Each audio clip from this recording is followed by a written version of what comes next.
guys, welcome back to my channel. So I'm super late in doing Riley's 4-month update, so I figured that today I just go ahead and do it because there hasn't been like a perfect time to film it, and by the time that I actually sit down to film it how I want to film it, she'll probably be 5 months old already and I'll have to film another one. So long story short, right now I'm filming from a hotel room. Joe had a training for work for 2 weeks, so I was like, hell no, I'm not staying at home by myself for 2 weeks with a 4-month-old because that is absolutely crazy. I've done it before where he's been gone for like a week and I did everything by myself, and yes, I survived, but it's not really fun. So I was like, you're gonna be gone for 2 weeks, so I'm coming with you. So obviously Riley's here with us. I've been cooped up in a hotel room for almost 2 weeks now, and hotel life with a tiny human is definitely challenging. She's been like my little hotel buddy like this whole time, and it's been fun to kind of just be able to play with her just like I normally do when I'm at home, just in a smaller area. So what can I tell you guys about her? I went to the pediatrician when she was 4 months old and 2 days. We went on the 20th, and the pediatrician checked her out. She said she looks great.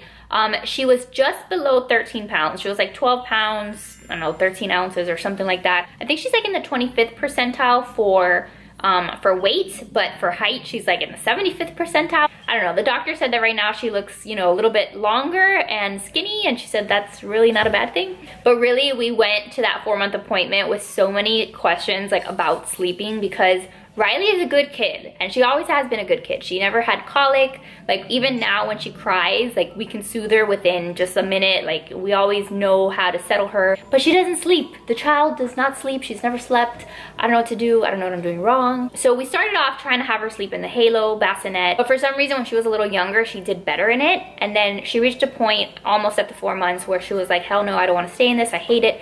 So we transitioned her to the pack and play, and we put the pack and play right next to the bed, kind of like I have back here, the pack and play next to the bed. And even still with that, Riley has done terrible. For her naps, she gives us 30-minute naps like 4 times a day. So a total collective sleep of like 2 hours during the day. And then at night when she was in the pack and play, she was waking up, it got to a point where she was waking up like every hour or every 45 minutes or maybe every hour and a half, and I was going crazy. I was like not sleeping. I was getting up in the middle of the night so many times, just exhausted, mentally exhausted. And one night I started crying because I just had a breakdown, because I was like, I can't do this, and I can't do this indefinitely. It's just not sustainable. So pretty much what happened is she's in our bed right now, and I know that that's not the greatest thing and whatever, and I know that some people will tell you it's dangerous, but for now she's in my bed because honestly it's the only way that I get some sleep, that she gets some sleep. Right now she's going to sleep like around 9, and then she'll wake up like maybe at 3 in the morning,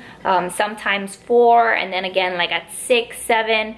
But then she usually goes down for another hour, like between 8 and 9 she'll sleep again, and then she'll wake up like around 9 ready to go for the day. And the pediatrician recommended that if we are going to do any sleep training, which I'm sure we'll have to at some point if the child is not sleeping, she recommended that we wait until she's 6 months. So she's still a little too young for that, based on what the pediatrician was telling us. So we'll wait a couple months, see how she does, and then if not, baby girl's gonna have to get with the program because mama needs some sleep. We did start introducing rice cereal into her diet, so now at nighttime we give her rice cereal, and she's done really well with that. It's been really fun to like see her actually eating something with a spoon. So we put it in a bowl, I mix it with some of my breast milk, and then I serve it to her with the spoon. I have to put her down like in the bouncer, get her to focus. Normally we like strip her down to just her diaper because she makes the biggest mess.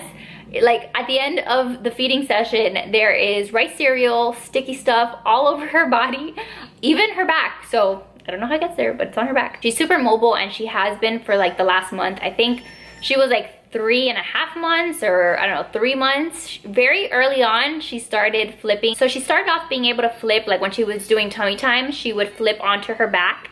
That's what she did first, and then shortly after that she learned how to flip from her back onto her stomach. So like right now she's doing it, she's on the mat on the floor, and she just loves just turning around all day long. And it's so funny because she gets frustrated because she'll be on her tummy and like you can tell that she wants to crawl so bad, and sometimes she'll kind of inchworm and just kind of like get her knees under her, and she'll like start like fussing around. So I'm sure that here in the next couple of weeks that she'll be at least like inchworming up and making some progress. and then eventually she'll be crawling, and then I'll be running around all day. So looking forward to that workout. She's also super vocal, so it's so funny because like in the morning, like at 6 o'clock in the morning, she'll wake up and she's like singing, having a grand old time, and she's making these noises and these high-pitched screams, and sometimes it goes on for a very long time. So that's hilarious to watch. She also like blows raspberries. She's found that she can like make bubbles with her mouth, and so she does that a lot, which is super cute. She's also laughing, which she did start laughing. I don't know, like a couple weeks ago she was laughing if we would like tickle her in certain places, and now like a couple days ago, like I would just look at her and I was like, hi. And I don't know what I was doing that was so funny, but she just started laughing. So that was like the first time where she started laughing without me actually physically like touching her and tickling her. So she's starting to be able to laugh, and it's just, you're seeing her personality like come to life, and she is a stubborn little firecracker of a baby, and we knew that because that's kind of how I am. So I knew what I was getting myself into, but it's just really funny. She's super curious about everything. She loves to people watch. Like her dad is like the biggest people watcher. He can just literally like sit at a restaurant and just like stare out the door and just like watch people come in and out, and that would excite him.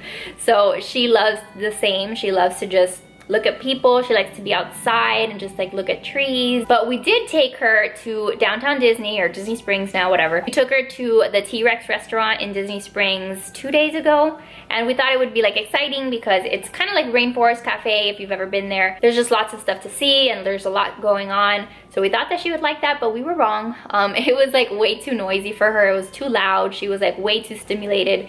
So that was like the first restaurant trip that we've gone to where like we were super rushed. We were like, hell no, we have to get out of here because baby's going crazy. So that was a little bit of a fail. But other than that, like we've now started to go out more, and usually we'll sit outside so that it's a little bit more quiet, and so that she can just like, again, like look around and see things. But we've gotten a little more adventurous. We've gone out quite a few times, and most of the time she does well. Now on the way up here, we're in Orlando, and so that's like a 3.5–4 hour drive from Miami. So we didn't think it would be too bad, but Joe and I had to take separate cars because he had like a work car, and then I couldn't be in the work car. It's like a whole ordeal when we travel for his work. So I had to follow him in my car with Riley in the back seat in her car seat, and that was a disaster. Baby girl was screaming after a while, and there was nothing that I could really do because I had to be driving. It's not like I could turn around and soothe her.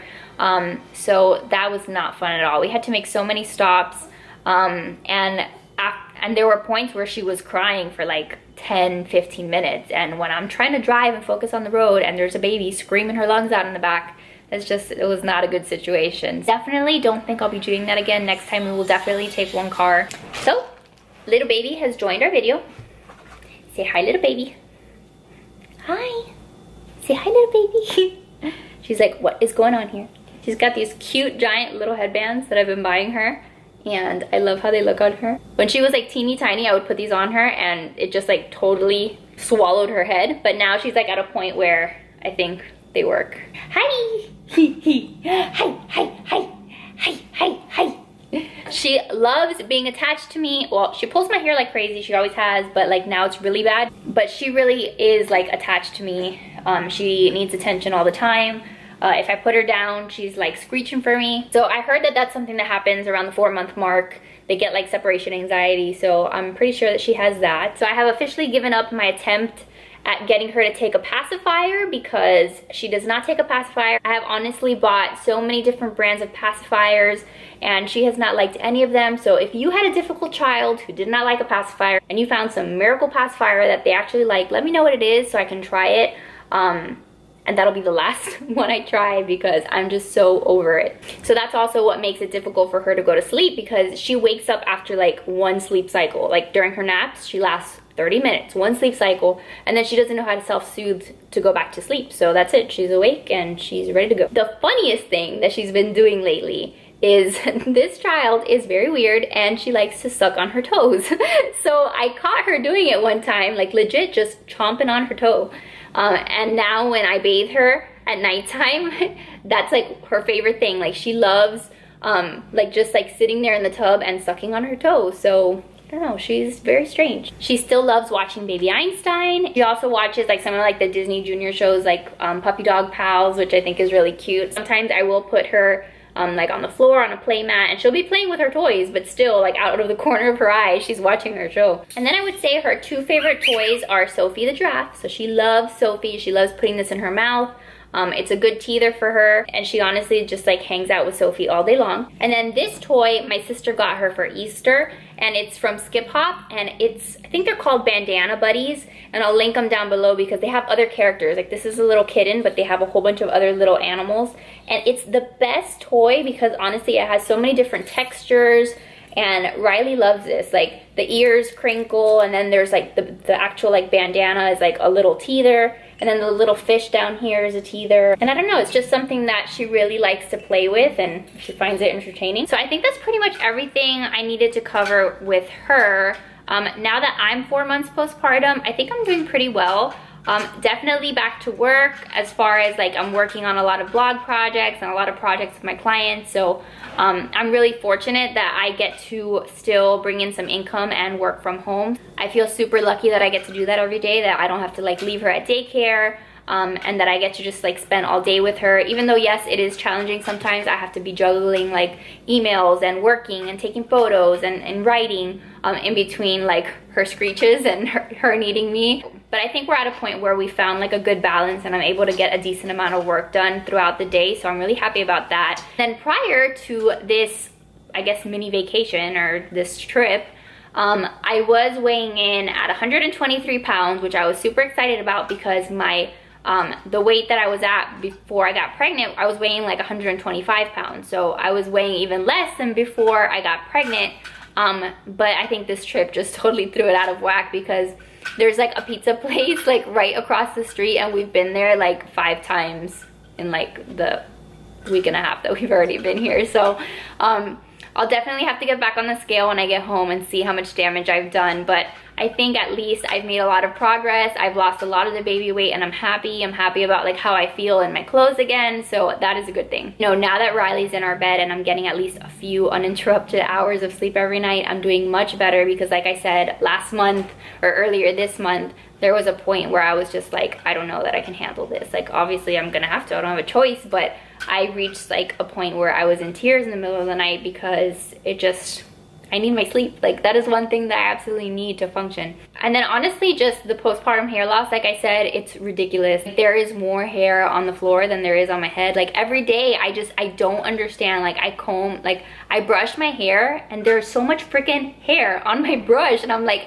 how do I still have hair on my head? Like it's ridiculous. So I don't know, I'm trying a new shampoo and conditioner that this company sent me, and if it does anything to help, I will let you guys know. I'm still nursing Riley. I don't really have any intention of stopping anytime soon. I told myself that I would at least try for 6 months, so we'll reevaluate it then. But right now I'm happy nursing her. I'm home most of the time with her, so it doesn't bother me to nurse her. And now I've gotten a lot more comfortable like nursing in public, so I have a nursing cover and I'll put it on me when I am out at a restaurant. Or the other day when we were in Disney Springs, I had to nurse her several times, and I just put the nursing cover over me and sat in a place with some shade, and she ate. I remember like the first time that I nursed in public, it was like a hot mess. My mom took me to the OB doctor, and it was just like for my 6-week checkup. And no, it wasn't for my 6-week checkup. It was, I think, because I had mastitis. I don't know. It was just a hot mess. I was sitting in the waiting room, and Riley needed to eat. And I remember like putting the nursing cover over me, and then like I couldn't see her and I couldn't hold her correctly, and like she wasn't like latching on correctly, and then like we formed a huge scene, and then I was super embarrassed, and I was like, oh my god, everybody's looking at me. So from where I was back then to where I am now, where I was literally like, whatever, I'm just gonna pop my boob out, and if you don't want to see it, don't look at it. I've come a pretty long way as a first-time mom. So yeah, I think that's pretty much everything for Riley's 4-month update. We have a lot of traveling coming up this summer, so I'm super excited about that. But it is gonna be a challenge because like packing for a vacation or a trip with a little one is like exhausting. There's so much stuff you have to bring and make sure that you don't forget, and there's just a lot of equipment, and it's a lot of stuff, but it's worth it. It's definitely worth it to make the memories and to just like kind of get out and do new things. So I'm excited about that. So yeah, so I'm gonna go ahead and end the video here. If you did like this video, if you like seeing her monthly updates, then please, I'd appreciate it if you'd give this video a thumbs up. Subscribe to my channel if you're new, and I will see you guys in the next one. Bye guys.